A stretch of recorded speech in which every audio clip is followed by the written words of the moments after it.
Hey guys, so this is our EMF solutions video.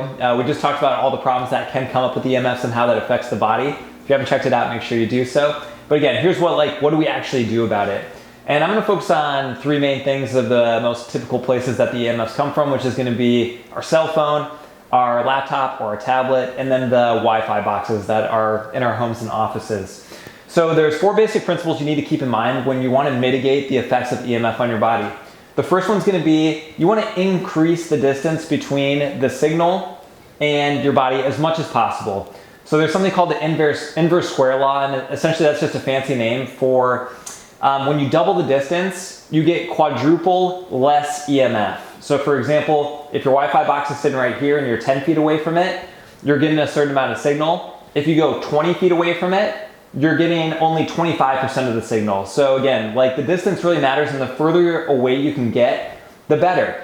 Now there's a few ways to do that. Like in terms of the Wi-Fi box, if you have an area you're spending most of your time in your house, like put your Wi-Fi box as far away as possible. And actually I recommend as far away from where you sleep as possible. And we'll talk more about that in just a moment here.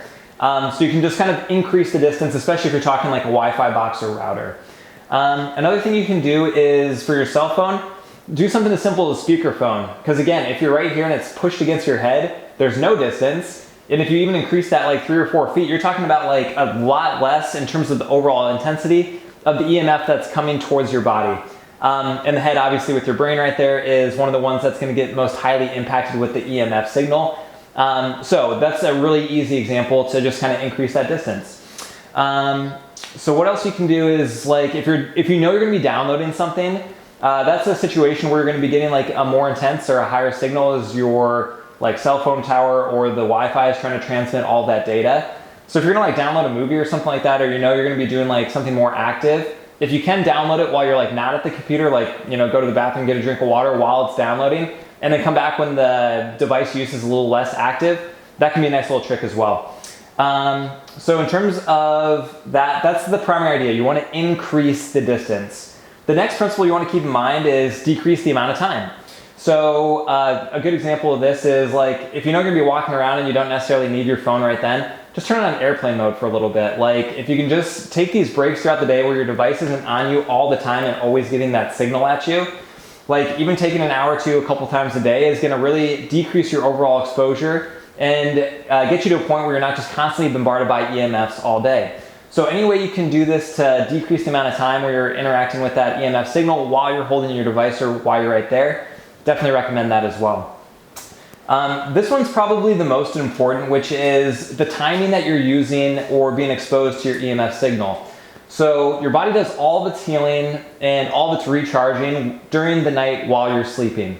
So if you're getting the EMF signal, one of the things we talked about in the problems video is it turns on a stress response in your body, which is the complete opposite of the rest and repair response. So if there's any time in the day you're going to care about this at all, I really recommend that you're looking at this and getting the least amount of EMF at night. And it's a great place to start because again, like we're kind of like always surrounded by EMF and it can feel really overwhelming of like, hey, how do I get away from this? But if you can just say like, hey, I'm going to start with nighttime and do the absolute best I can, that's an awesome, awesome place to start because you're going to get by far the most benefit if you can take care of this at night.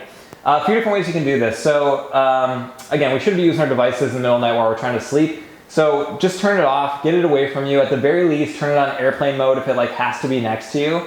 But for sure, don't leave that signal on all night and don't keep that right next to you. Same thing with like, a lot of times there's a smart TV in the bedroom or there's a laptop right next to the bed. Like sometimes we just have all these devices around us, so we don't even really realize it. If there's any way you can keep that out of the bedroom and away from your bed while you're sleeping, definitely do that. To that same idea, the Wi-Fi box is a really easy one you can turn off at night because you're usually not using any of the Wi-Fi signal at night.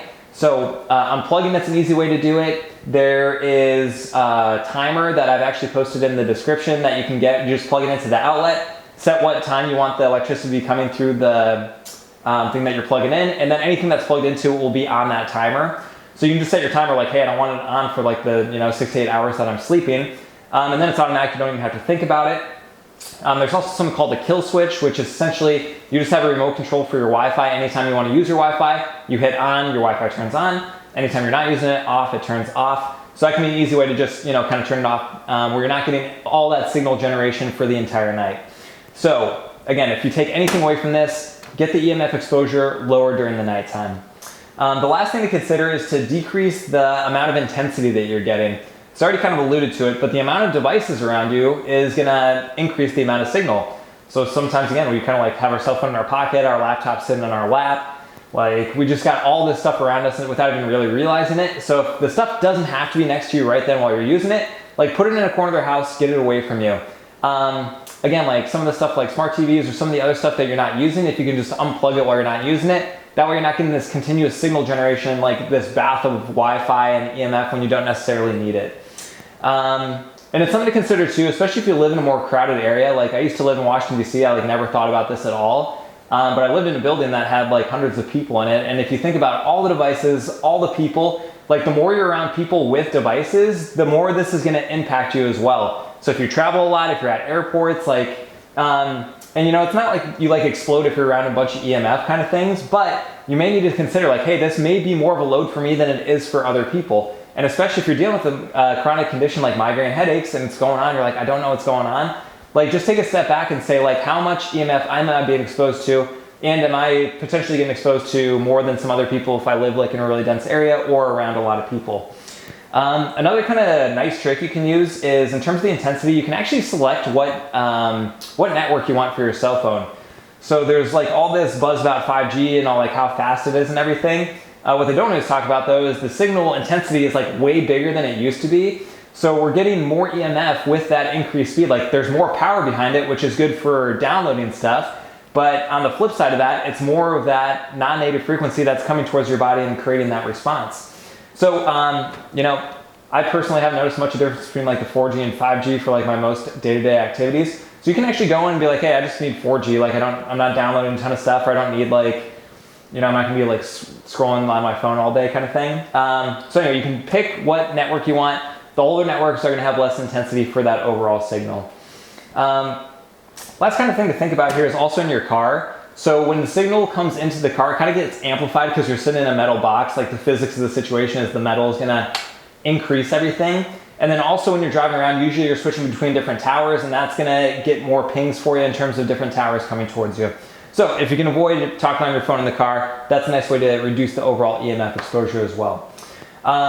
So in a nutshell, these are the 4 things you want to think about. You can really start digging into this if you want to. Like you can kind of go old school 1990s and start hardwiring your stuff back in again. It's great for speed. It's kind of a pain in the butt to set up, but then you're really decreasing your EMF, which is nice. So depending how far down the rabbit hole you want to go, like there's really cool stuff available, and more people are doing this. So you can usually find some nice custom solutions fairly easily these days. So again, the big picture here, you want to reduce the amount of EMF load on your body so your body's not getting into that stress response without you even realizing or wanting to. These are some fun ways to do it. Check out the description. Again, I have some links there for some products they can use to help out with that. Make sure you subscribe to us so you can keep in the loop with this continual information. And if you do have any other questions about how to reduce the overall EMF exposure, let me know in the comments. Be happy to answer that for you. So looking forward to talking more with this different stuff, guys, because it is so important, and your health is too important to let some of this stuff go by the wayside. So stay tuned for future videos and we'll be talking more.